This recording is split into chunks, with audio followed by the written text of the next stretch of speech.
Аксыда селден 7 киши каза болду. 12 июлда саат 20:00 чамасында Аксы районунун Ак жол айыл өкмөтүнө караштуу жайлоолордун биринде катуу жааган жамгырдан сел жүрүп, 7 кишини агызып айылга чейин алып келген. Бул тууралуу Азаттыкка Ак жол айыл өкмөтүнүн башчысы Төлөгөн Султанмуратов билдирди. Саат 22:00 5 жаранын сөөгү табылды. Экөө изделип жатат, деди Султанмуратов. Издөө иштерин ОКМдин Аксыдагы бөлүмүнүн куткаруучулары жана жергиликтүү эл жүргүзүүдө. Булак Азаттык. Түркмөн президенти уулун кызматтан көтөрдү. Түркмөн президенти Курбангулы Бердимухамедов өз уулун кайрадан кызматтан көтөрдү.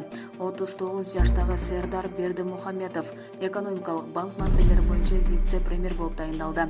Мындай чечим бул жолдуу мураскер операциясы тууралуу түшүнмөл ойлорду күчөттү. Дүйнөдөгү эң жабык өлкөлөрдүн бирин башкарган Курбангулы Бердимухамедов өз уулуна саясий макамын көтөргөнүн өкмөттүн 9 июлдагы кеңейтилген жыйынында жарыялады. Атасы уулуна экономикага байланыштуу тапшырмаларды берди.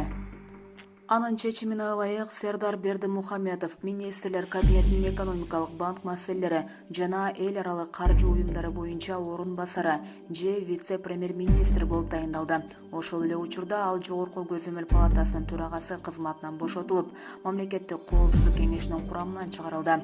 Бердимухамедов уулуна ийгилик каалап, ага экономикага байланыштуу бир топ тапшырмаларды берди.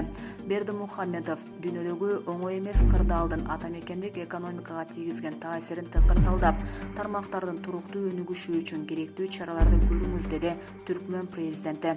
39 жаштагы Сердар Бердимухамедов акыркы жарым жыл ичинде экинчи жолу кызматтан көтөрүлүп жатат. Ал быйыл февраль айында эле социалдык маселелер жана санариптештирүү боюнча вице-премьер-министр жана Жогорку көзөмөл палатасынын төрагасы болуп иштей баштаган.